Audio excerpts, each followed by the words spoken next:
Hey, good morning, good afternoon, wherever you might be joining us from. My name is Vin Blaine, and welcome to OTS Live. Today, we're going to have a very exciting show. We're going to have one of the top coach educators around. And we're going to be discussing definitely about, systems of play and other areas that as we go along. But basically, we're going to just be discussing systems of play, phase of play. And today, our guest will be no other than Colin Reid. I'll let Colin get to you and tell you all about his sojourn in football and all what he does with talking about systems of play. So without any further ado, let us welcome Colin on screen. Colin, welcome to OTS Live. Hi, Vin. Thanks for having me on the show, and welcome to all the viewers. All right, Colin. Before I start out, I know we have lots of things to talk about today, but I wanted to let our viewers know what you do best. Who are you? Where you started from? I mean, I know you don't like to go in depth with those things, but just a little bit about Colin Reid. Probably like everybody else, I had a dream of being a professional footballer and wanted to play professionally. Unfortunately, I wasn't good enough, but I had the experience of playing at West Ham United for a couple of years as a junior and young at Leyton Orient. So when my dreams were shattered, I thought, what can I do? So obviously the next thing to do is to become a football coach, which I did. And I've been doing it ever since. So I played sort of low-level football, but was continually coaching. And then I found that I enjoyed teaching other coaches, and I had that ability to empathise with them, and I wanted to share my knowledge. So then I started becoming a coach educator at a comparatively young age, and I've been lucky enough to coach anything from young players to international players. And when I come over to the Caribbean many years ago, when I visited Antigua, I had a fantastic time out there. So I've coached every level from grassroots to international, and it's the same with the coach education. I teach grassroots coaches, and I've taught coaches who have gone on to become international managers and everything in between. So, yeah, it's been fantastic, and it's certainly better than working. That's for sure, Vin. I'm sure you can identify with that. Yeah, I know. By talking to you, I know the enthusiasm you have for the sport and the development of coaches, which is what we are about. This show is all about development of coaches. And I think that this particular show will pique the interest and the knowledge of some of most coaches, even coaches that have been there before, have been working hard. So I want to welcome my guests on the show, those who have joined us now, and we know we probably have some coming on later on. We want to encourage you that during the broadcast, if you have any questions, post them in the comments, and Colin will jump at them right away. It's an interactive program. We're not going to be lecturing to you. We're going to be just getting some information to you. You, as our guest, will have the opportunity to ask questions, and we are going to be welcoming that. So, Colin, let us get into the meat of what we want to be discussing today, right? In my interaction with a lot of coaches, I've had them asking questions, and a question in particular that I've been asking. And as recently as this week, Colin, I had one coach who actually was questioning me about this particular topic, and we want you to address it as best as you can and get into it before we go into the formations. They keep asking, is the formations and system of play the same? Right? I know the answer. I want to get it from you. Explain what's the difference there, Colin. Well, a formation, and I'll go into it later on the board, is for me is the way you set your players up. So you can set them up in various ways, and we all talk about playing a 4-3-3, 4-4-2. I always use the one before that. A lot of coaches, and when I deliver abroad, people say, you always say, oh, you want to play the 1-4-4-2 or 1-4-3. And I'm like, why do you say the one? Well, the goalkeeper is a very important part of the game, very integral part of the game. So that for me is a formation of how you set up. But a system of play is something different. You could have a formation of 4-4-2, 4-3-3, but the style and the system of play is very, very different. So two managers or two coaches can have identical setup, and let's just call it a setup. I'm glad that's not me. It's got me there. It's me right now. Okay. That's a fine. That's definitely a fine, Vin. Coming back to it, hopefully my phone won't go off either. But yeah, coming back to it, I think it's really important that you put your mark on it. So for me, a system, a play is something that you can identify with. And I can use a different word in terms of, for me, it's a strategy. So we could employ the same formation, and I might say to my players, I want you to do this. I want you to do that. Where someone else can play the same formation, but they could have a different set of rules, if you want to call them rules. And we can have a totally different thought process to how we play that. And that, for me, what makes the game so interesting, Vin. And I'm sure we'll have our preferred formations, but our personality, for me, reflects what our players do and the tactical side of what those players do within that formation will make it different for what you do and what I do, but it doesn't make it wrong. I mean, if anyone's got a question around that, and I don't know what Vin's thoughts are, for me there is, and I've always say when I deliver presentations online that they go, what formation is the best formation? And I say, formations don't win games. It's players that actually win games. And I think if you want to give your players a set of rules or a set of instructions that promote certain things, then that's down to your personality. So, again, formations don't win games. Football players do. And if they are more organised, both in and out of possession, then that's going to give you a better chance of winning your games. So hopefully, Vin, we've distinguished between what a formation is and a system of play. But that is, as I said, that is something that, and I hope it has it has clarified a lot of questions that I've been getting about that. Because we do believe a lot of coaches believe it's the same. They don't know the difference in the language and even the setup. But I know what I want to look into also. I know you've been doing a lot on 4-4-2 and playing 4-4-2 and 4-3-3, all those systems of play. The easiest one for me, I think, that they understand is because most people play 4-4-2 or variations of 4-4-2. Yeah. Could we look at the a basic 4-3-3, right, in the attacking phase, and how we can maybe get across to our players, and maybe the functions, the roles and functions of some of the players in that formation, especially top three. I think that's one of the areas that we're not sure if we must play a wide, and when we play a wide, what we should do. Could you explain that out for me and a bit more? Right, I'm going to bring this a bit forward, and hopefully, I know there's a bit of bad light on there. Look, I can see that light moving. Yeah, so keep bringing it to the light, will move away. Yeah. Yeah. So because we're going to work, you've talked. Let's get it down that end, because you've predominantly talked about the front three. So what I want to talk about, and hopefully, you may well be able to see the numbers. And what I will say to you guys is, appreciate you listening. Any questions you have, we'll facilitate them afterwards if you need them answered. But what I'm very hot on is when we're playing a back four, just talk about the roles and responsibilities. And I know you said predominantly, can you talk about at this end of the pitch? In terms of the numbering system, because I work in education, I think it's important that we number this right full back, the 2, the right-sided central defender a 5, the left-sided central defender a 6, and a 3. and obviously the goalkeeper 1.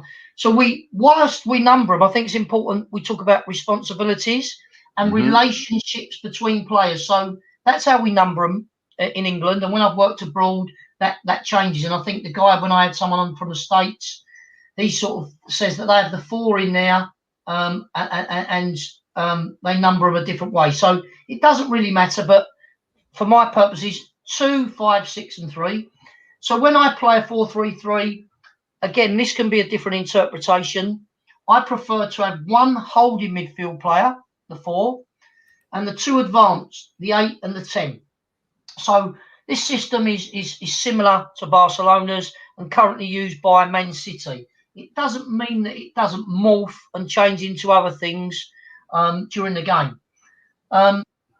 So in terms of the front 3, we've got a 7, 9, and 11, and just that's how we number them. But in terms of what I'd like my players to do, and I will get into this end of the pitch in a minute, I think it's really important when you're coaching any formation is that we have a solid base. We need to be strong at the back because we don't want to be giving goals away, and we want to be comfortable at playing out from the back. So obviously now is a big vogue in football, playing out from the back, playing through the thirds, whatever you want to call it. But basically, these players at the back now, years ago, particularly in England, you'd have central defenders that were tall, could head and volley, but particularly wasn't sort of too well known for having the ball on the floor and being able to be comfortable in a possession and drive out from the back. So the game's evolved, it's moved on. So these players need to be comfortable in possession. Hopefully they'll have a range of passing that is not just a short range. It can go longer if it needs to. And their athleticism is one of, they're going to need some power, they're going to need strength. So that physicality is still important. But hopefully the technical aspects are now paramount as well. So again, from the fullbacks, the game now is played massively up and down the pitch, and players are expected, particularly in these fullback areas, to work up and down the pitch. And we talk about Guardiola in terms of what he does. He might have his fullback tucked in, but irrespective, the fullbacks now need to be very athletic, and they're very athletic in that they get forward and they link up with the 7 and 11, and they also must be able to get back in their slot when they're out of possession and defend. So moving on to central midfield, and for me, this player that sits in front of the back 4, he or she needs to be very, very good technically. And for me, I often find that this is the best player that we have on the pitch. Okay? Not always the most praise. He's the Busquets, if you're watching Barcelona. He's the Rodri, if you're watching Manchester City. And Rodri in the Premier League has got the most passes because this player is very instrumental in linking the rear line, the back line. And I don't want to call them defenders because you're a defender and everybody should be a defender when you haven't got the ball. So for me, they're all attackers. Our goalkeeper is our first attacker. And the opposite, that our number 9 and 7, 11, they're our front 3. They're attackers, people will call. But for me, they play high up the pitch because they're our first defenders. So I don't like to label people with you're a defender, you're an attacker, because the game's evolved and moved on. We have to be good at both. So this 4 for me has to be the best technically, because often or not, they'll receive the ball under pressure with their back to goal. But we want them to be able to receive the ball and ideally be able to play forward, whether it's a long diagonal pass, whether it's a straight pass into the 9, or whether it's a little lend pass to get back to move people. So this intellect and technical ability has to be there for everybody to see. Obviously, now we've got our 8 and 10. We like them to be technically very gifted, neat and tidy. Again, need to be good in possession because sometimes they'll play with their back to goal when they're marked. And hopefully they'll be bright enough to be able to come off and open up spaces to penetrate and play through.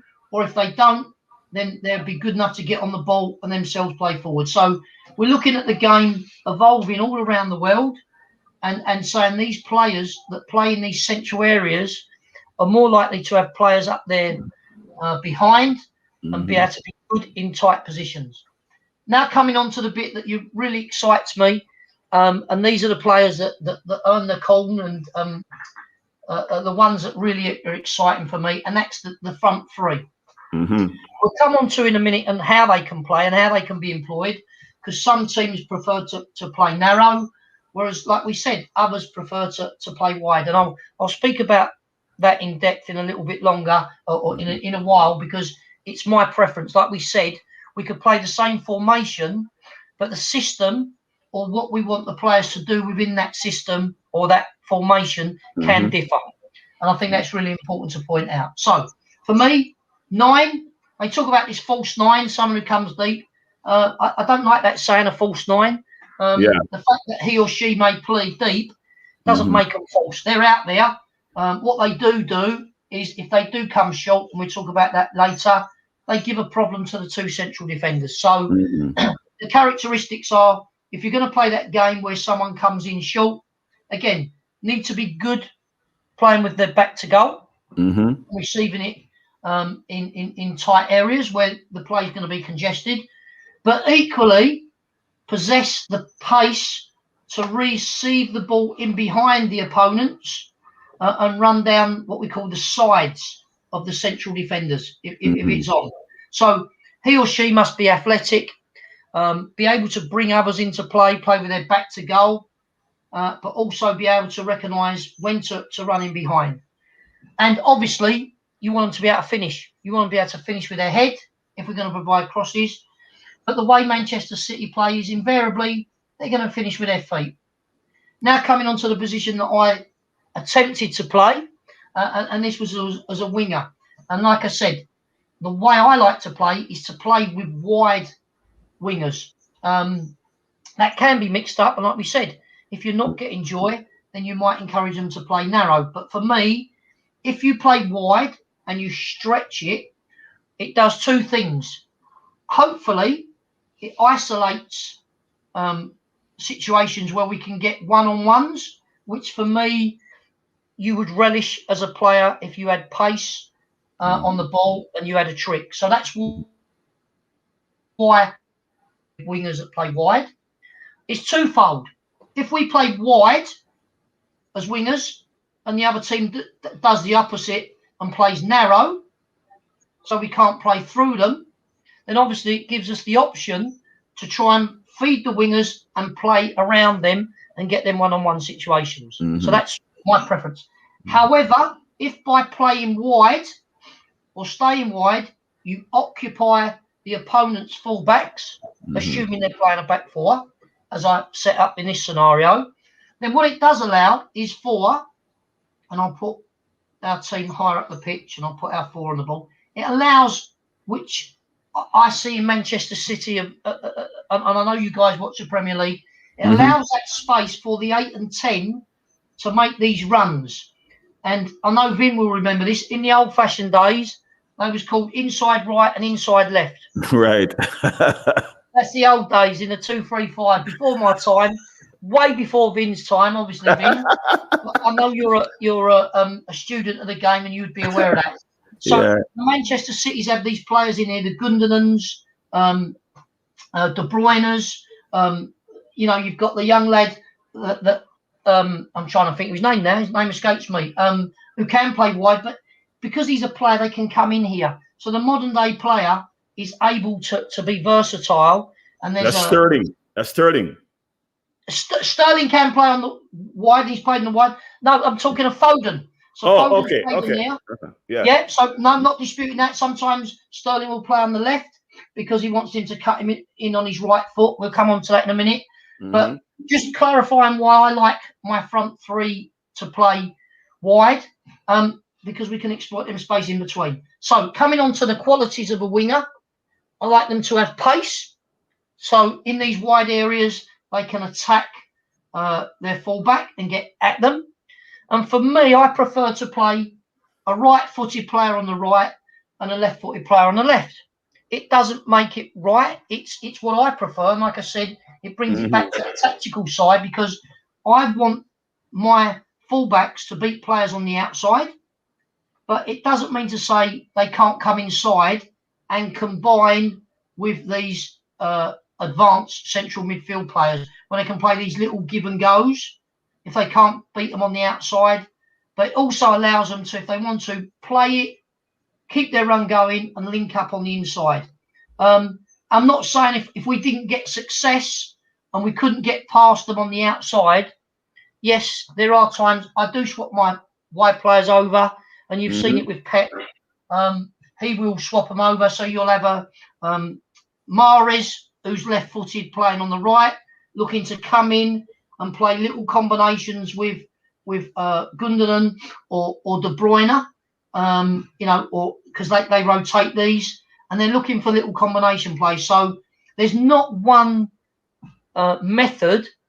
You as a coach have to have a variety of ways that your players can link up and get in behind the opponents. But just coming back to what was the original question is, what are the skill sets of the players that are like, yes, pacey, to beat players on the outside and to be able to whip balls in and cross across there, and play in that area in behind central defenders to give them a problem, but also to give our furthest players away the opportunity to attack those spaces. So they need to be bright enough when the ball's on their side to be able to beat players and have pace.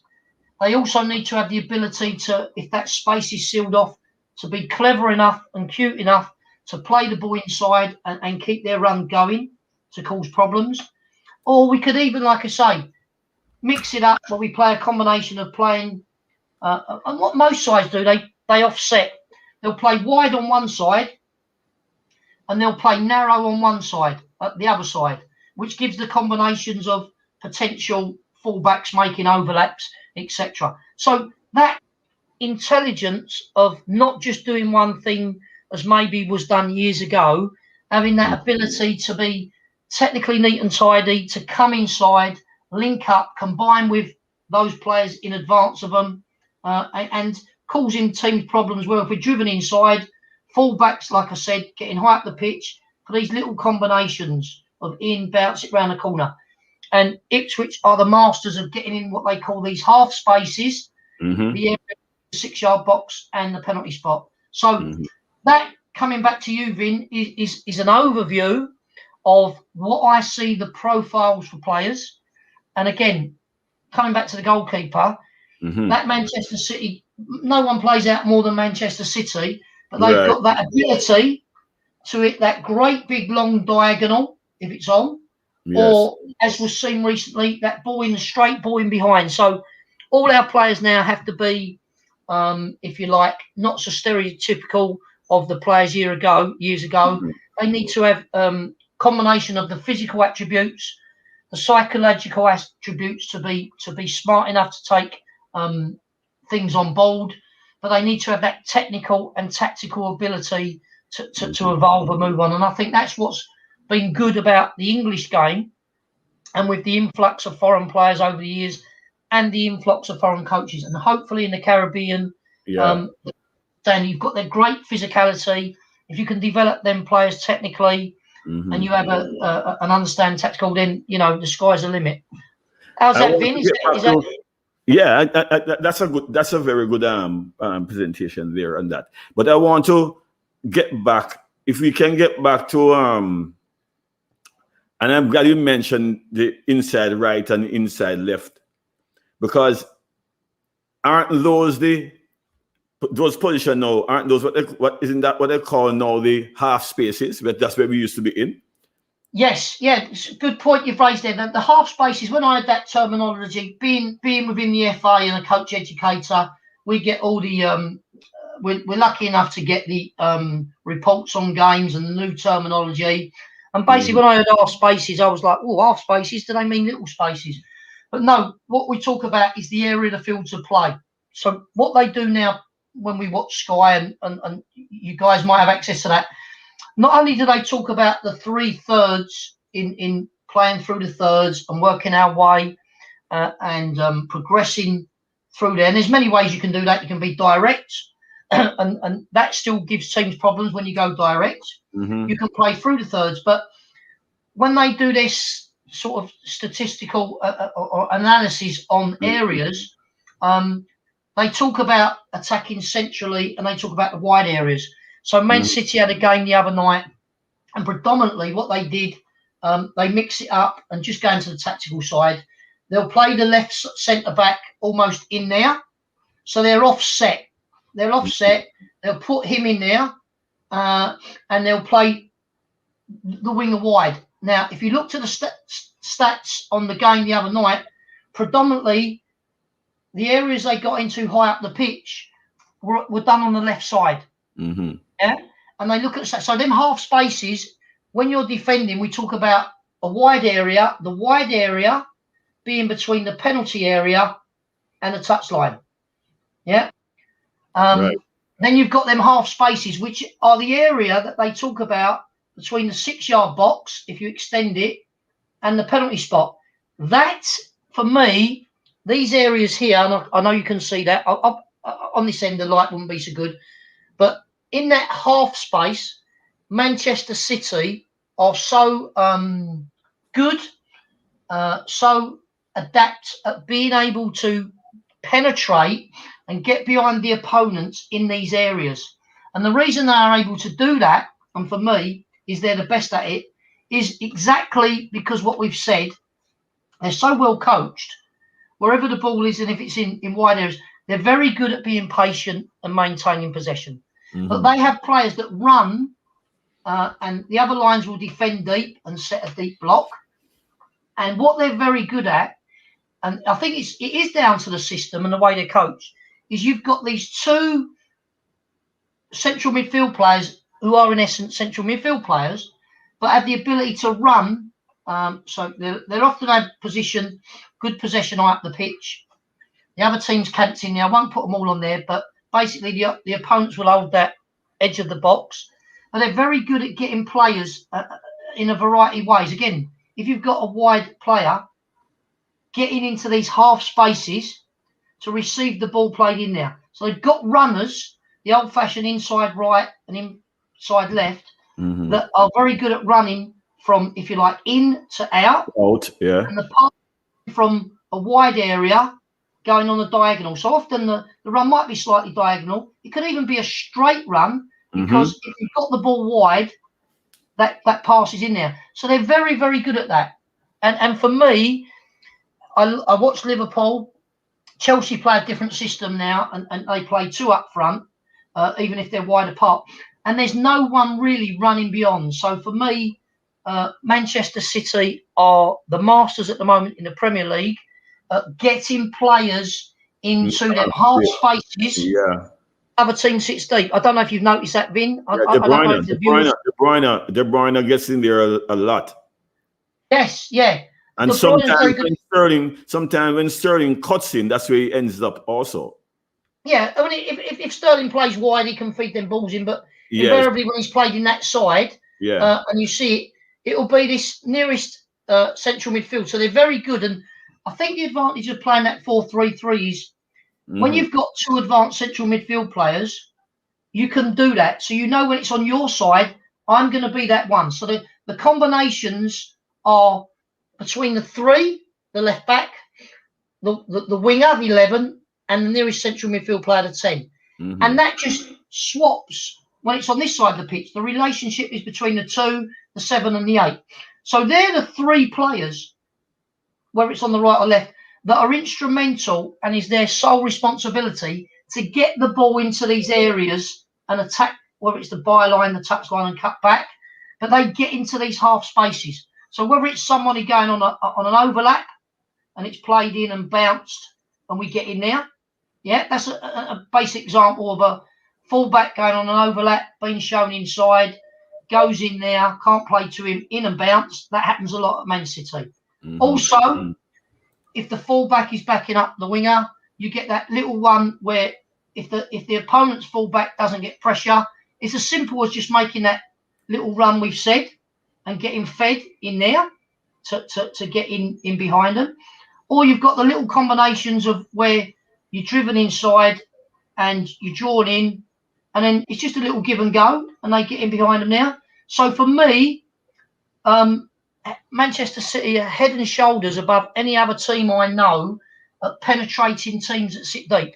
And that's where, without being rude to Liverpool, Liverpool haven't got that. They play, I think this is a good example, they play the same formation, a 4-3-3, but it's played in such a different way. To the trained eye, you can go, that's why you don't get joy, because obviously they're not as patient. They play at a higher tempo, where Manchester City control it. They get high up in here. They slow the tempo down. It's almost like basketball, where you get up there, the other team don't high pressure drop, and you get into that, and the guard sets everything up, and it's almost like we're going to set it up, and we're going to play our rotations, and we're going to do our thing. Let us look at Colin. Let us look at, now we have the basic setup for the attacking scheme there. But how do we, in a 4-3-3, say play against a 4-4-2? Yes. Right? In what are the areas you want to look at an overload?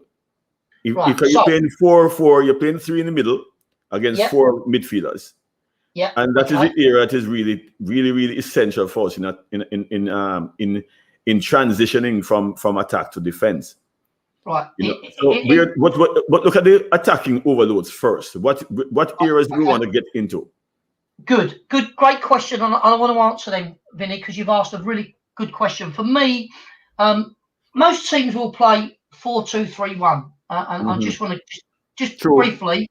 The Yellows are set up 4-3-3, and you've asked a very good question. And when you're a 10, when you play a 10 on the opponents, they're usually what I call a natural 10. Really, they don't like defending.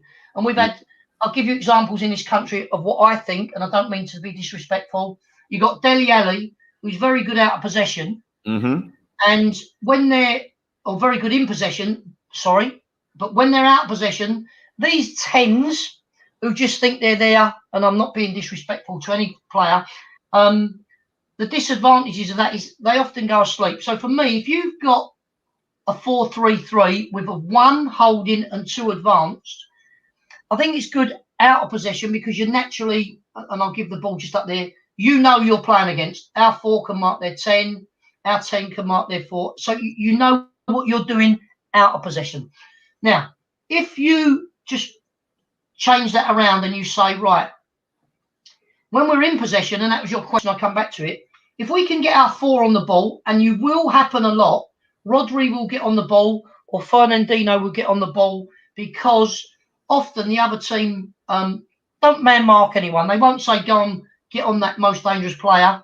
And that's the situation you get as an advantage when you play a 1 and a 2 against a 2 and a 1. So for me, the job, coming back, is for me, if the 9 stays high, and you can have a variant on that when you play like a diamond midfield, and they call it the false 9. But I want my 9 to play high, and his job or her job is to occupy the opponent's 2 central defenders. Right. Okay? For me, that's really important. And I want my wide players to stay wide, because the reason I want them to stay wide is if we can't play through them in a central area, we'll play round them. And we've also said that we like our 8 and 10 getting into these advanced positions. So for me, there's nothing that contradicts what I'm saying. Is the role of the 2 centre midfield players. We've got an overload in there. We shouldn't, because that should happen. But even if that happens, if you look at the Manchester City players, the 2 central defenders have got to be good at breaking out with the ball. Yes. So if their opponent's 10 wants to go and mark our pivot, then our 5 and 6, one of them will always be free to get into the advanced areas. But it's come back to the 4 getting on the ball. Is if we can get our 4 on the ball and be in a central area, the role for me, and would be the same if we had either of our central defenders advancing on the ball, is to get, and Manchester City are so good at it, getting in behind, getting in, the commentators of the so-called experts are coming, they must have been on their coaching badge or swallowed a coaching book. Talking about the pockets. God, did you see how well they got in the pockets? Well, yes. It's quite natural to get in the pockets. It's easy because if you get in there, it's a natural position to be in the pockets. It's hard. The skill of penetrating and getting behind is the passing to get to these people in the pockets. Right. So if these midfield players, central, want to go and engage this guy or female, whoever it is, anyone in the game, if we get in the pockets in that area between the back four and behind the opponent's midfield, and you said 4-4-2, if we can get in them positions, it gives a problem to the two central midfield players. And they are, we're going to mark them. Well, if you mark them and we drive up the pitch, you can play around them. If you notice, I've pulled them apart because there is space in between the 9 and 11 because we've played them wide. Therefore, we've got a little overload in here. We've got a 3, 1, 2, 3 versus 2. Now, even if the midfield tucks in and wants to play really narrow from the opponents, if we can't play through people, and we make it really difficult now, we've got the opponents narrowing off. It's going to be difficult to find our 8 and 10 in that pocket. Well, then you go wide. You can't play through people, so you play round. And then you've got situations. But invariably, that's what happens. You get into a scenario, and it's got to be one of where we can find. And once you get behind your opponent, he or she will look at the ball because they'll need to. And then that's when you can make these little runs in between. Once we get the ball, and Manchester City are so, and I keep talking about Manchester City because they're the team at the moment that in England's doing it. Barcelona. They're continually getting in these pockets. And when they get into these pockets, and you've got, like you've said, De Bruyne in that area there, or Gundogan, who's been doing, excuse my pronunciation. Yes. They can really hurt you. And even then, if the opponents go, no, we're going to drop really deep, like they do, and there's no real pocket in between the opponent's midfield and your back line, then obviously, and Manchester City do this so well, again, if you've got width provided by your fullbacks, or like I said, Man City offset, so they'll always have one of them in, and one of them will be wide, which leaves you still 2 wide players, your winger on one side and your fullback, to be able to get round the outside and into the areas in behind them. So for me, look, I've never lost a game on a tactic board, Vin, believe it or not. I've lost a few. But what I'm saying, if you can't be organised and set your team up to know what they're doing before the game, then you're certainly not going to do it. And that's where I take my hat off to Guardiola. And everybody says, yeah, but he's got the best players. He's got the most money. You still have to go out and perform on the pitch. He's got a unique style. Liverpool and Arsenal, or let's talk about Liverpool and Chelsea. Liverpool play the same formation, but they don't do the same thing. So that's where coaching is really, and that's where Pep has put his mark on it. And like I said, what he actually does, he will play on one side, he'll have his fullback inside, almost like a midfield player. And invariably, the side that he puts the fullback on, the winger will be wide. Yeah. On the other side, where he plays his, and we'll do it on there now. So if he's, and he did it the other night with Cancelo coming in there, it's almost like a back 3. So he's got a fullback and 2 central defenders, which allows on the other side of the pitch, like we said, on the side of the pitch where the fullback's tucked in, the winger plays wide. On the other side of the pitch, the fullback will go inside. The winger will go inside and the fullback will play wide. So you've got that congestion of players, and you've got a fullback on one side who is the deliverer of the ball and the out ball, and you've got a winger. And everyone says, oh, Manchester City are so free-flowing and fluid. they are the most structured football team I have ever seen. They are so structured in what they do. The fluidity comes from, like we said, them combinations on this side. So the I like it combination. when the commentators and the experts go, oh, they're so fluid, you don't know who's playing where. I know who's playing where. And it doesn't take a lot of working out. That is what he does in a nutshell. And it's really quite simple. And I think because the talk is they're so fluid, everyone jumps on that and they tell you, you know, it's a bit like the emperor's clothes, you know. So for me, if you've got a little bit of an insight and understanding of the tactical side, you can see what he's doing. Seeing what he's doing and stopping it is another thing. True. Yeah. Well, no, all right. Now that we have really gone on to, you know, just about what we can do now about attacking in the 4-3-3 formation, I think that was definitely a good description and outline of how we can use that in different areas against different lower block systems that they use, our approach. What I want us to do now, and another area that I know that fancies a lot of coaches, especially since we start talking about our game models now, right? Yeah. And oftentimes you find that young coaches, which, you know, I hope you'll see this at some point, explain the phase of play for me. Explain phase of play for me.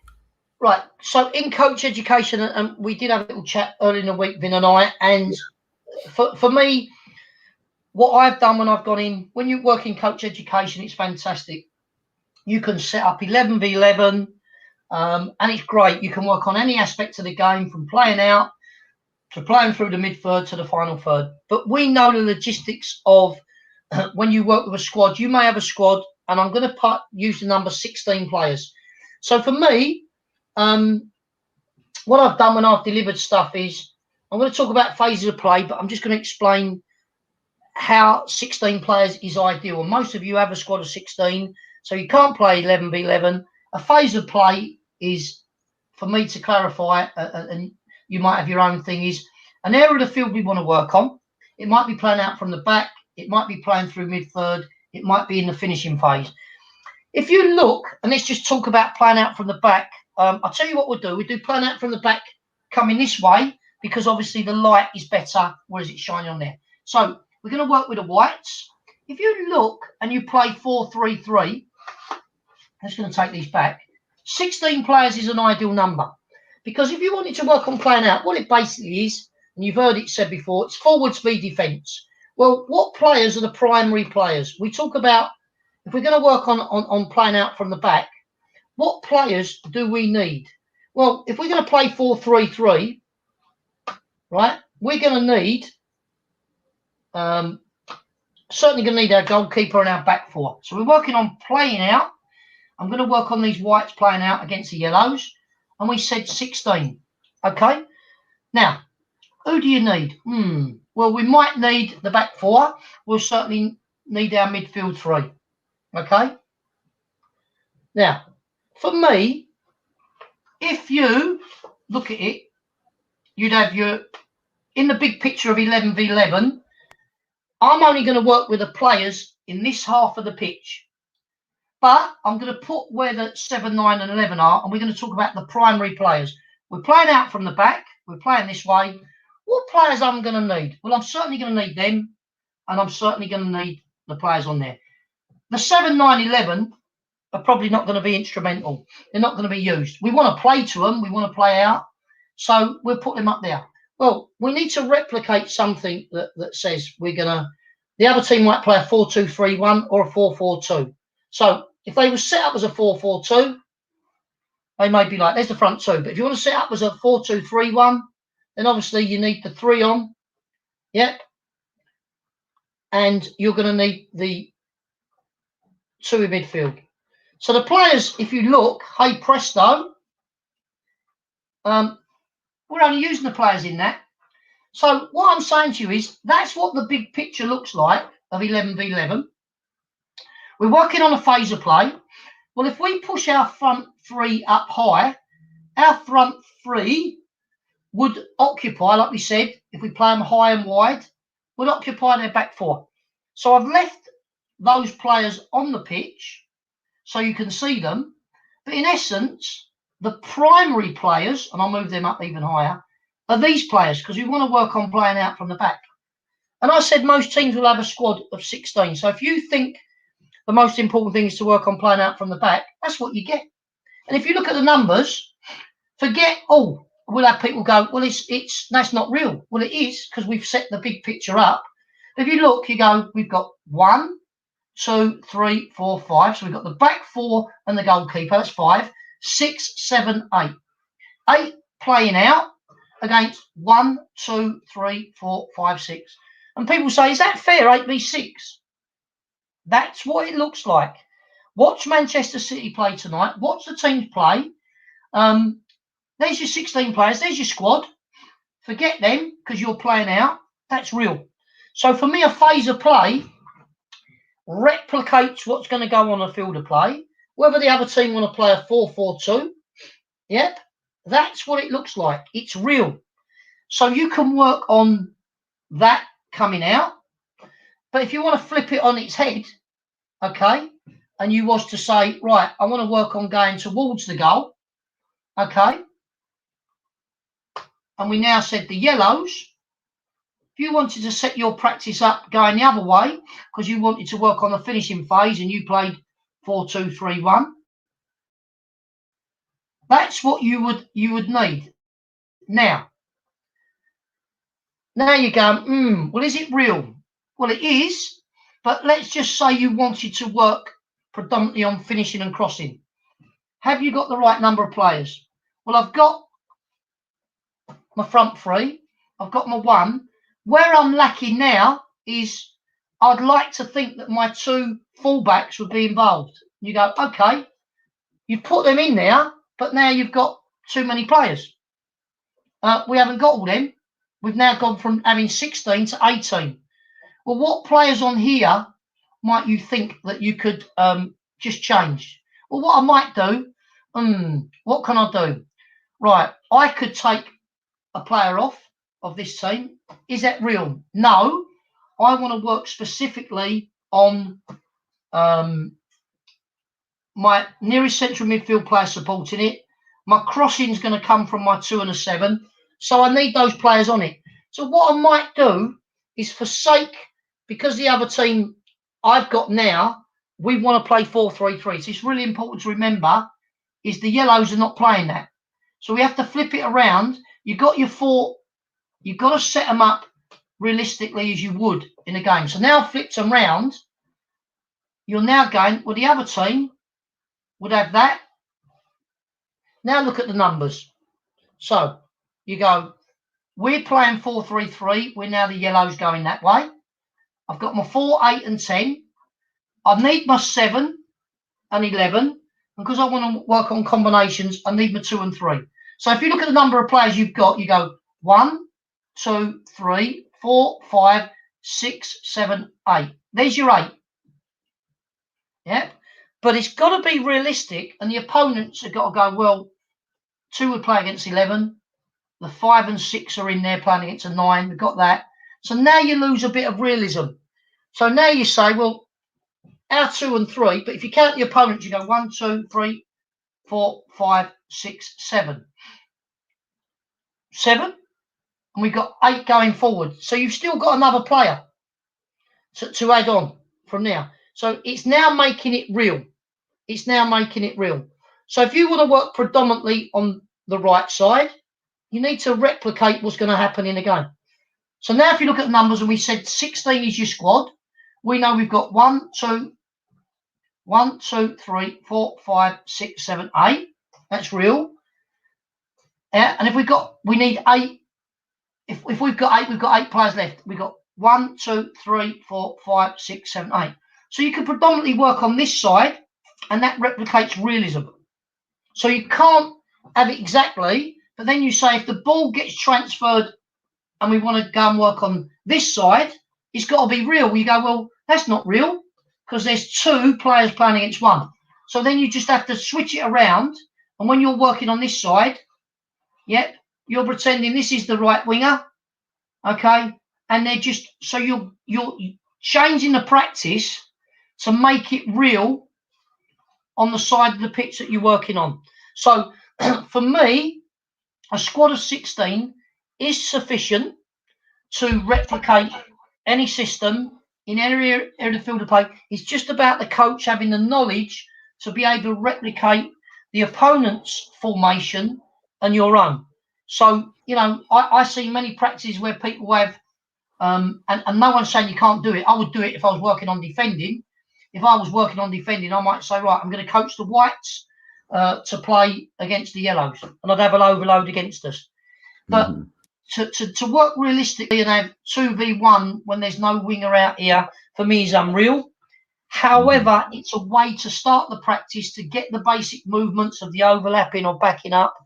But coming back to you, Vin, phases of play for me are the numbers you want replicated of your formation. And we're now talking about patterns of play. What patterns do you want? Do you want your fullback backing up? Do you want him or her going on the overlap? Do you want your advanced central midfield player making them runs? This is where you get your chance in your phases of play to pin down the detail, the tactical detail of either the finishing phase, that could be equally brought back and done in the mid phase, or like we showed you at the start, for playing out. So hopefully that sort of gives you an idea of what my interpretation of a phase of play is, and it can be utilised with any system and used for any squad. I like that too. You know, I like where you went to the Colin.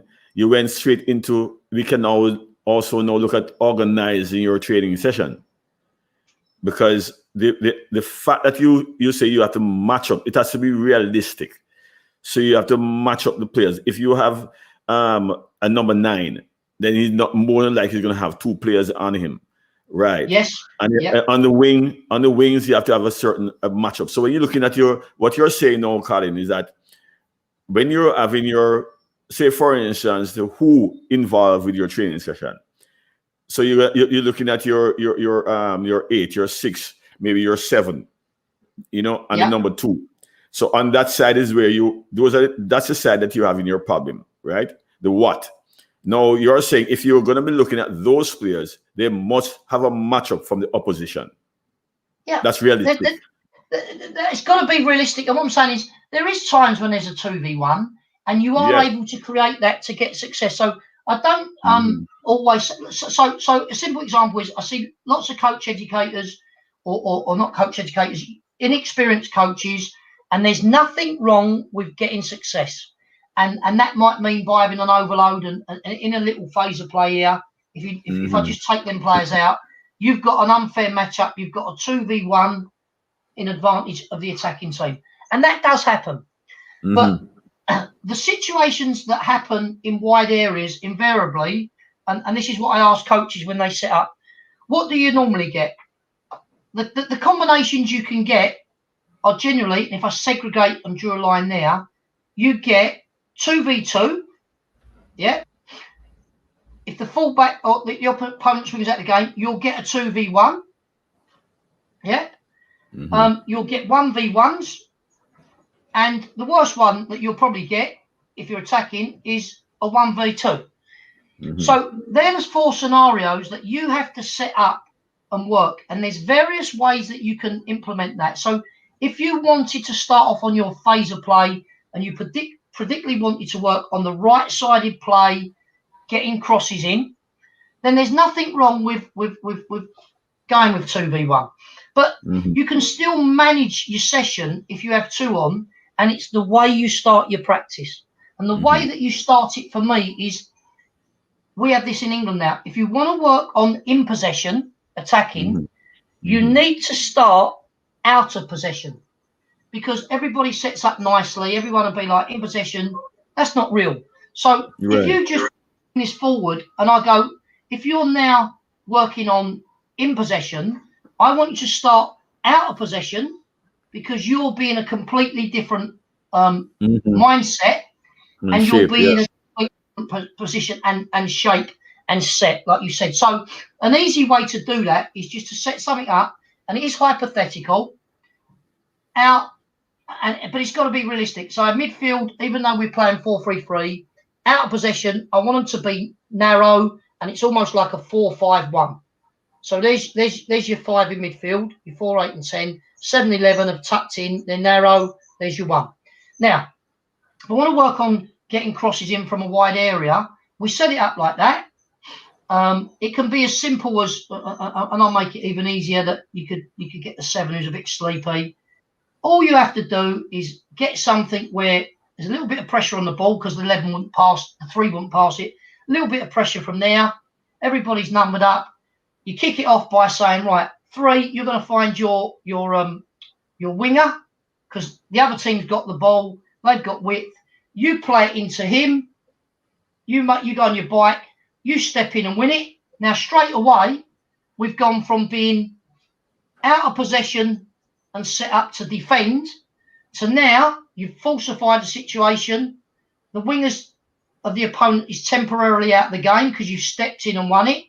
Now you've got to coach all them basics of creating space, pushing on, recognising we're now in possession, getting the 9 high up the pitch. We're now going to travel. Now, if you've got that scenario there, that 11 runs in behind to receive it, doesn't get it, fullback step in, you've now got that 2v1 scenario. So if you want to coach that quick sort of run, commit, or play, overlap, or back up, you've got. But the realism is that if you faff and fanny and slow down, this winger's going to get back. So all you're creating is you're managing to create the scenarios that are real. And by your managing of your sessions, only then can you get the realism where you'll get a 2v1. Okay. And if you wait too long, it's going to be that situation where it becomes a 2v2. So for me, the more experience you get of a coach and the more knowledge you get of the game and the various aspects of the game, is the more likely to be able to set up and plan your session to get the realism that you're going to need. Hopefully that helps, Vin, and you can identify, I know you will, with your experience. To the novice coaches, it needs to be real. Yeah, and I tell you, that is wonderful because that's the situation that a lot of young coaches are faced with. Because if you start off the possession phase and you set the players where it's ideal, it's a false sense of what happens in the game. So I like the fact that you start with opposition with the ball, because when you win that ball, that's when the attacking starts, you know, and how you play from that scenario. So I like when you orient the opponents and not set up an ideal situation, because that's not true. So with starting, the takeaway from this now would be, if you're dealing possession, let the defenders have the ball. Opponents have the ball. You win that ball. Now you are now in a shape that you want to get out of. You want to get into a better shape and who makes the runs now. You know, I like that. I really like that. So we went straight into not planning a training session, but delivering the training session. Yeah, I think as you get more experience, when you're a novice coach, I think you look other coaches, and I've seen them, and I was guilty in the past of, I want to work on attacking. I set it up to make it work. Yes. And in setting it up to make it work, it doesn't happen. It's only after years and years of experience that you realise that basically the game's 2 things. You're very compact when you're out of possession and you're defending. Hopefully you should be. But that transition, that moment, the 4 moments of the game, and a lot of people say there's 3 moments, there's 4. You've got in possession, out of possession, and transition.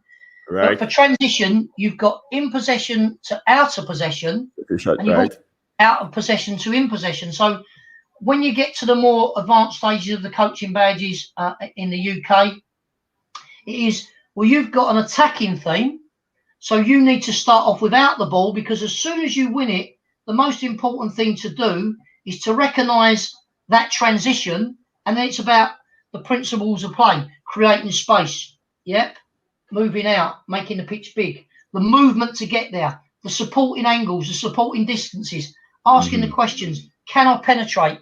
Can I play through? If I can do it. If I can't play through, can I play around? So all them principles of play and being creative and step overs, little combination play, they come out. But like you said, when I started off, I'd have all the players set up, right, we're going to work on this. And it's very much like, goes to there, we lose it, right, back to the start. Well, that's not real. If I want to work and not lose the other team, I want them to know that when they get the ball, I want them to go and attack and have something. So there's an aim, an objective for both teams. It's not just we're working on attacking. Defenders, when you win it, practice over. No, because when the other team do win it, it's an ideal time to coach defending against the counter-attack. So there's many aspects of, when you get there, you can do so many things in your session if you have that knowledge and if you've had that process of knowing how to develop your sessions to incorporate in possession and out possession. And I see it in a pro game where I look at, and I won't name the clubs that I've seen, you go, they only work on one aspect. Well, there's many different aspects to the game, and there's many different ways that you can rehearse that. So hopefully to the coaches, I think hopefully that'll help you guys when you're planning your session, depending what your level at. It should help. A question that's going to be asked: when you give the opponent the ball to start the session, and they're better capable of keeping the ball. Yeah. But I think you said one thing there. You make a false pass or something to give away the ball. Yeah, I know it sounds. What you're trying to do is to recreate that moment, and you've got to make it real. You can't have it too false and say, well, there's no pressure on the ball. You play the ball to the winger, your winger, and we'll step in and win it.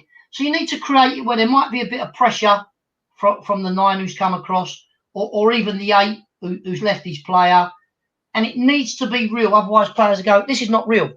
So although it is a bit false in that you're predetermined giving it away, if you do look at how possession is regained, it is often by somewhere. But purely starting the practice, saying you're there, you're perfectly out there, you're out there, that's not real.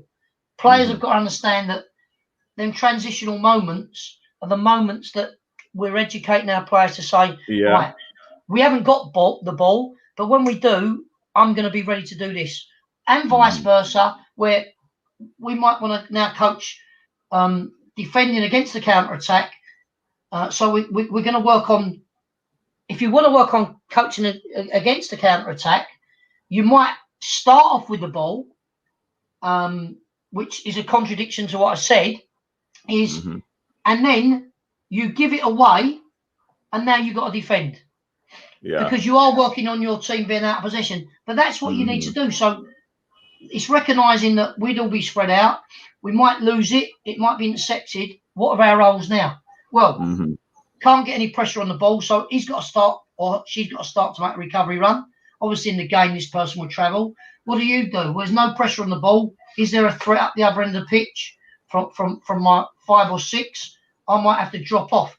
So the coach, as he or she develops, has to look at the scenarios that happen on the pitch, and planning sessions is a massive part of a coach's development, and understanding the processes and understanding the various aspects of the game to be able to reenact those moments. And it's a massive part of developing of the coaches. And can we safely say, Colin, that when we're talking about a phase of play or a moment, that after each transition, each transition, you have to make a tactical decision.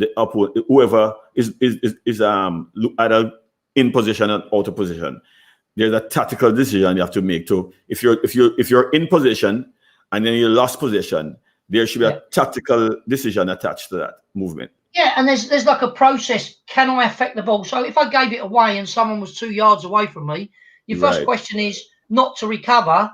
Can I go and pressure the ball? Can I affect it at the source? Yes. If I can't, what's my decision? And then let's just say that the ball was tried to play to me as the winger on the 7. The fullback tries to play to me. It gets intercepted. First thing is, can I go and nick it? So that's the thing that you look at Man City. They have so many players high up the pitch because they move up the pitch in good possession. So when they lose it, they're very good at counter pressing. because they've got so many players up the pitch, just like Barcelona. If you play a more direct style, you're probably not going to be able to press it because you haven't got players around the ball. So coming back to what you said, we lose the ball. If I can't affect it directly, and let's just get that, this player's information will be just to make a recovery run, to try and get behind the ball, but take their line off on the nearest line. Then it would be the next player. Can I affect it and prevent it, and stop it going to my immediate opponent and force it wide? And then we're starting to go, well, okay, if there's no pressure on the ball, and we're looking purely at these players, if there's no pressure on the ball, then the 5 and 6 are obviously going to drop off, and the 2 would probably drop off. However, if the 8 went to it and the ball couldn't be played in behind, then you can hold your run. And then you're saying is, well, that ball now can't go over the top, so we can hold our run. And then that whole different picture of what the 2 does now would be probably get ready to go and engage the 11, because that's probably the only position the pass can be made. So there's lots of things that affect what my decision on, and that's based upon what the picture is. And like I said, there's so many decisions made in football, but the only way you're going to make invariably the right decisions is to actually fabricate or replicate these things going on. And the way to coach football, for me, the best way is to coach it in a game scenario. And for novice coaches, that's very hard because you've got 22 players on the pitch, or 16 if we've done a phase, and there's lots of things to see. If you can work it out in isolation, 1v1s, 2v2s, and then build it up and work on the players that are sort of around the ball. We talk about on the ball, around the ball, away from the ball. What players are instrumental in this particular phase? And I think that's a good thing for coaches as well. Right. Good information there. And I tell you, Colin, I have to know, I know you run 2, let us call it businesses, right? You have 2 different approaches to what you do and how you deliver your thing. Let us speak to this one that you're involved with, which is the development program, I imagine. Are you seeing it, Colin? Yes, I can see that. The Reid Football Development and Education Program. Can you tell me what that is all about? Right, we're just rebranding, and primarily I was known as Reid Football Development. So if you guys want to Google what we did, we used to be able to years ago in England run and organise the football coaching awards, the level 1s, the level 2s, even up to B licence. So we were able to advertise them, market them, check that the players were eligible or coaches were eligible. So really, we had a program where we developed coaches, and now the FA have retaken that back, and they are the central. There's various changes going through. It was the county associations that then come and took responsibility for developing coaches, but now there's another change, and the FA are bringing it all into them, and they are going to be purely responsible for that. I won't go into the politics of that, but there's lots of changes, and that's one thing. But coming back to my company, we used to do that. We're also heavily into developing players, so you have player development, coach development, and frontline coaching, actually working and being employed by a club to win results. So what we now do as well, we've rebranded it and we've gone to CR1 UK football trials, but within that CR1 UK brand, we're offering education to players. We're offering support to coaches and opportunities to mentor them and just generally support them. And we're looking to bring coaches from overseas, but primarily there's a lot of players that don't get the opportunity or don't feel they get the opportunity to be exposed to the pro club. So there's big demand, and I've seen it where we're now giving the opportunities, and we're rebranding to CR1 UK football trials. But within that, we've got CR1 football education that would replace Reid football development. So we're just going for that branding. And as you see, any of your guys that want to come and see what we've got a website which is www.cr1ukfootballtrials.com. I'll repeat that, www.cr1ukfootballtrials.com. You can get us on an email address there, but you've put up my other email address, which is readfootball@live.co.uk. So if any of your listeners want any additional sort of information, then I'm there to support them. And like I've said to you, I know there's something that you might want to announce soon that we spoke about with coaches. I think we need to have more platforms where coaches can access information. I've got a website. I've got a YouTube channel, Colin Reid, spelt my name REID, football coach. If you just put Colin Reid in, you're going to get some stuff that I've done. But if you actually go and subscribe to Colin Reid, football coach, you'll see lots of presentations I've delivered on the 4-4-2, the one that you come to. We're going to deliver the 4-4-2, but the diamond midfield in a couple of weeks. We've done the 3-4-3, the 4-3-3. So it's just various platforms for sharing with coaches the information we've got. And what I always say is, my way's not the only way. But what I like to think is that we have the ability, because of my experience, to talk about different systems, playing against various systems, and also the technical and tactical knowledge, and be able to make it clear, concise, precise, whatever words you want to use, and make it black and white. Because in football, as in life, there's lots of grey areas.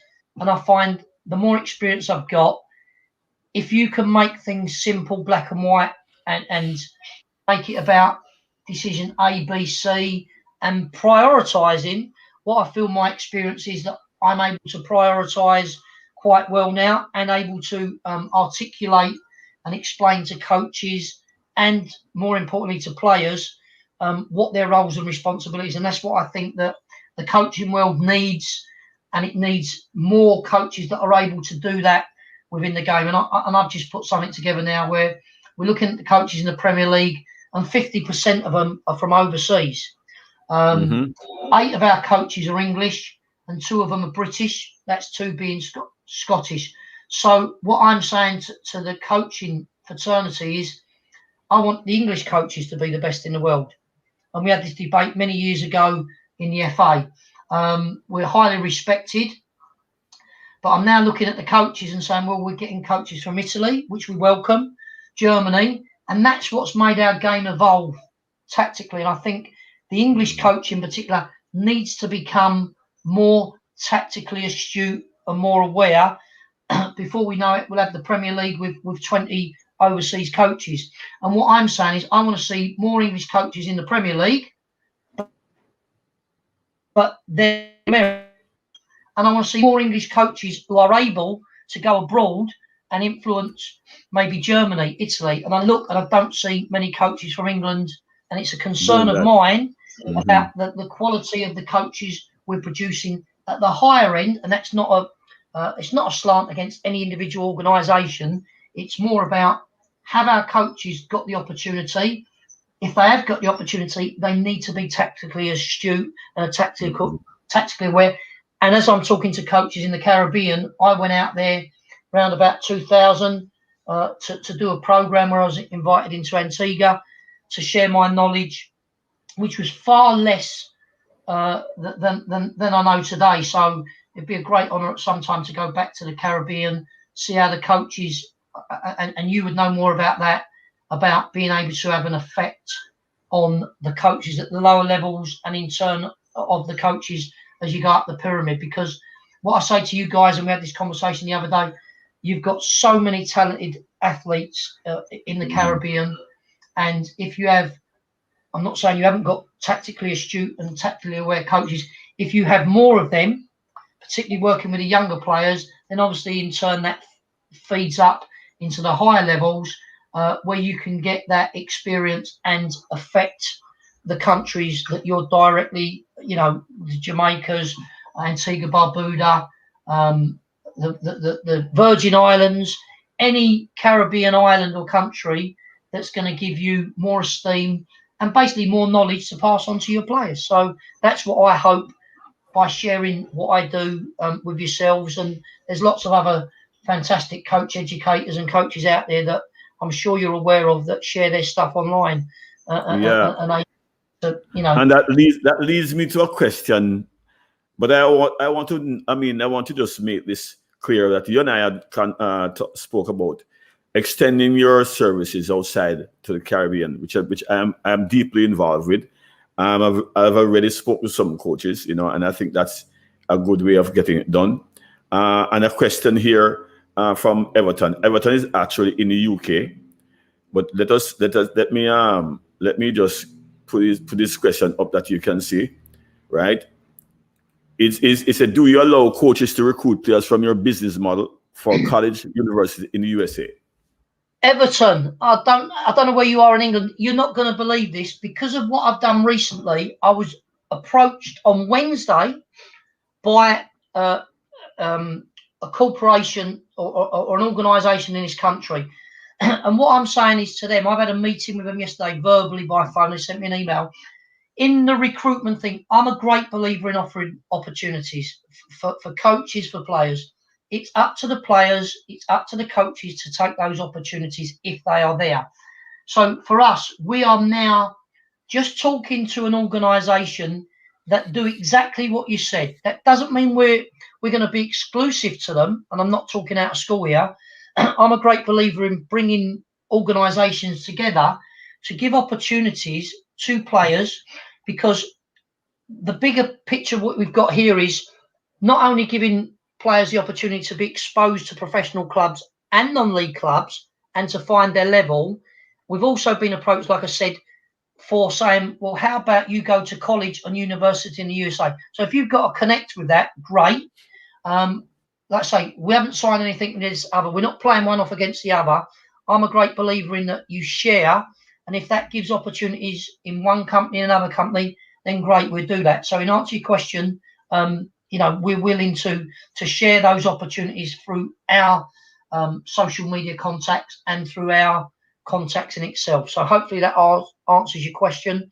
And if you wanted to contact me privately, or you know of, and what I'm trying to do as well is bring coaches to England. So when this lockdown gets lifted and we're all safe and whatever the restrictions are lifted, I'm lucky enough to have some ins to clubs to share what we do in our academies. Some of them at the bigger clubs, but they don't always want you to have that access. And some are not always not willing to share. But if you have small groups, and I said to Vin, we can bring them over.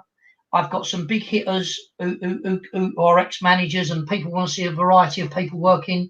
So there are opportunities to bring coaches from the States and bring players, universities, pro clubs, and allow them to access our facilities, which are fantastic, allows them to play on fantastic pitches, have a variety of coaches, and play and see the standards of football in England. So whether it be a grassroots level, a travel team, a university or college, then we can get them over. We can have a look at them. We can expose them to that. We can provide educational opportunities to transfer, if that's a possibility, and also allow coaches to bring their teams over, do their own thing, visit the sites, or have our world-class coaches or coaches that work in clubs and who are professional coaches and coach educators show you our method. So anything that you've got, but we're just trying to build a relationship, and so it's a two-way thing. Maybe we come there, or we send players out to scholarships in the States, and vice versa, bring them here. So I'm open to offers and bringing teams together, bringing organisations together for the good of the game. And finally, Dane Ritchie, who is in Turks and Caicos in the Caribbean. I think we answered this already by our involvement. Is the trial available outside of the UK? No, or will be in the future? Well, to be perfectly honest, another great question, Dane, and that is, at the moment, I'm going to concentrate on England and giving opportunities here. However, I would really like to go abroad. I've got big contacts in Europe, and do the same of what we're doing here in England out in there. But what I don't want to do is run before I can walk. And I always said, you're only as good as the staff or the coaches you use. So I see lots of organisations setting up things. They do this in Australia, they do it all around the world. But from my experiences, there's not too many fantastic coaches, and I'm not being rude. The coaches that I would want, because I don't think it's just about the opportunity to be given the opportunity to be seen, although that's vitally important. And parents and players do want opportunities. I believe you can maximise their opportunities to be scouted if you give them some coaching. Now, when you think about it, the players, and these lots of companies out there that promote themselves as being fantastic, is all they talk about is on the ball. When you go to a trial, make sure you're fit, make sure you do this. You only have the ball at the most for 3 minutes in a game. 3 minutes. So what I'm about is, yes, maximise your opportunity, be good with the ball, master the ball. The most important thing for me is what you do when you haven't got the ball. Because you haven't got the ball for 87 minutes. And it's about knowing where you want to be in order to receive the ball, to be able to get on the ball to do your bit. And if you're a player that plays at the back, and I won't call them defenders, but primarily they are, but they're attackers as well because they start.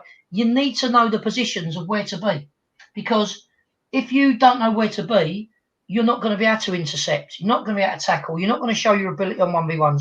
So we think we have an advantage over the other trial companies in that we are actually able to educate the players, not only give them the opportunity to educate them and make them, and that's our unique selling point. We're not just an intermediary of giving opportunities, which is important, and players want that, but we are able to improve the players that enables them to maximise their opportunity to be scouted, to go and play on at that next level. And I think that's really important. And because, coming back to your question, we'd like to do that abroad, I think it's really important that I have my stable of coaches that I pick up throughout the years who I know are very good and think and work the same way.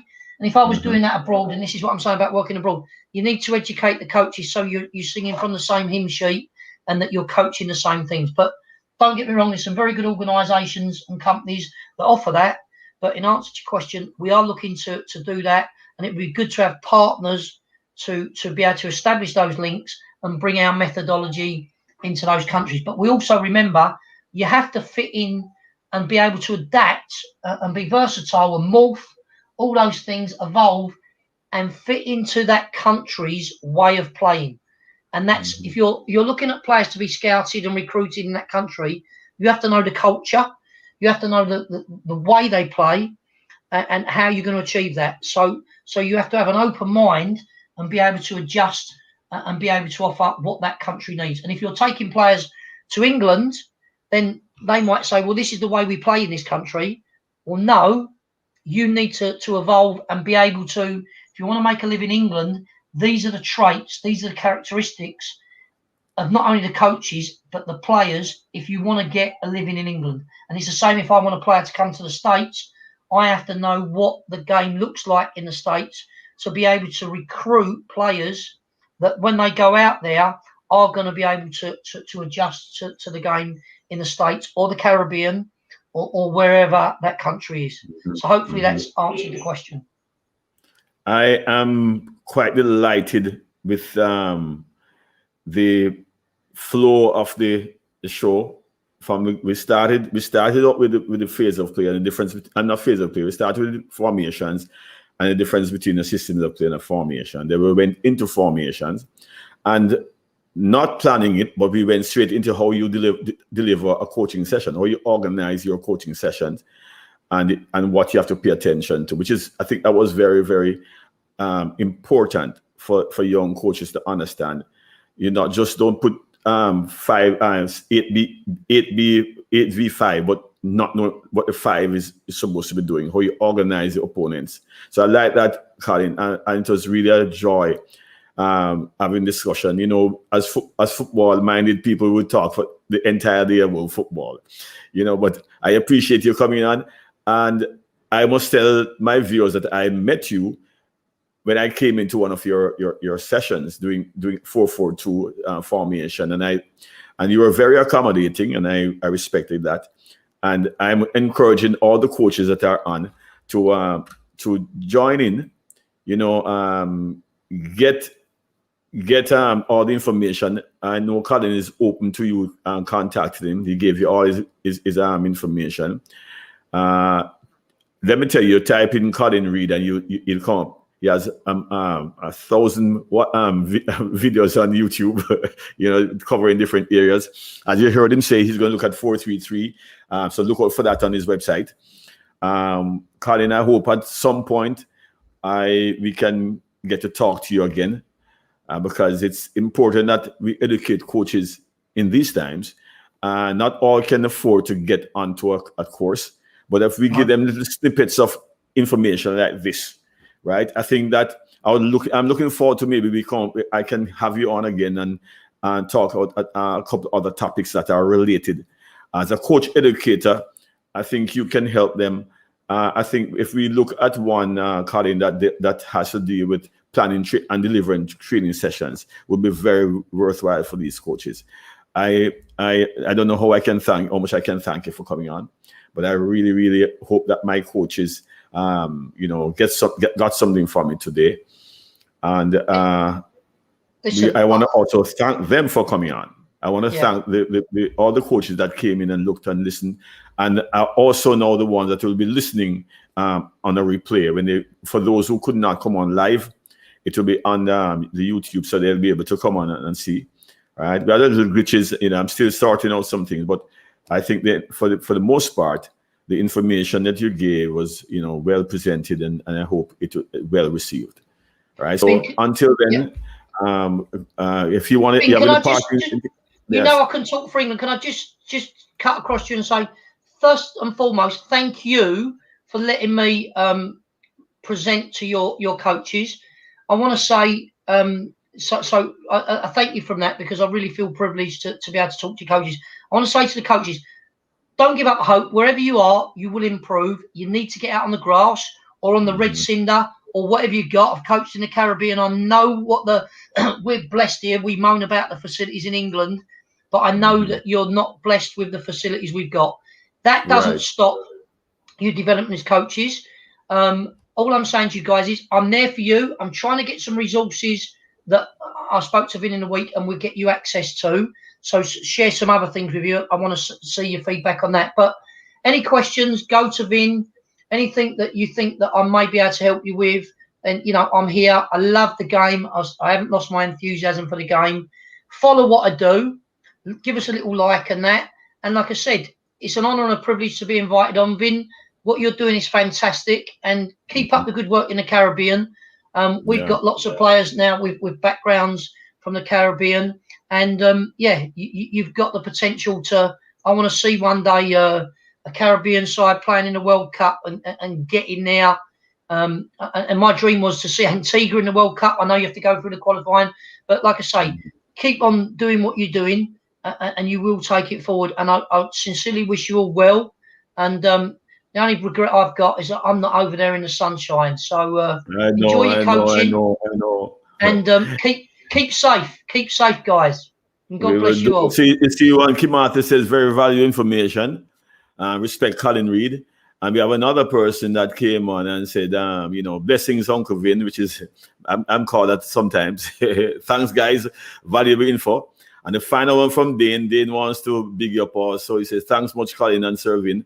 Valuable information as we continue our development as coaches. And all these are coaches from different countries in the Caribbean. Brilliant. Although Dane is Jamaican, but he's actually plying his trade now in Turks and Caicos. So we are getting coaches to move overseas and get a different view of the culture and what they can do there. So our plan is, and my plan is, to definitely get you involved and get coaches over to you, Colin. We just starting. We're about to launch a Caribbean Football Coaches Association, and through that avenue, we have players coming over. We spoke to you about having coaches coming in. Planning right now to get at least 10 in the beginning. So we're working at that, Colin. I thank you now again for being on, sharing your knowledge as a coach educator and also as a coach. Right, looking forward to us catching up again. Okay, Vin, guys, all the best. Have a great weekend and look forward to catching up soon. And if I can do anything I will do. All the best. Cheers, guys. Thanks much. Thanks Ciao. much, Colin. Bye. Bye bye. Bye.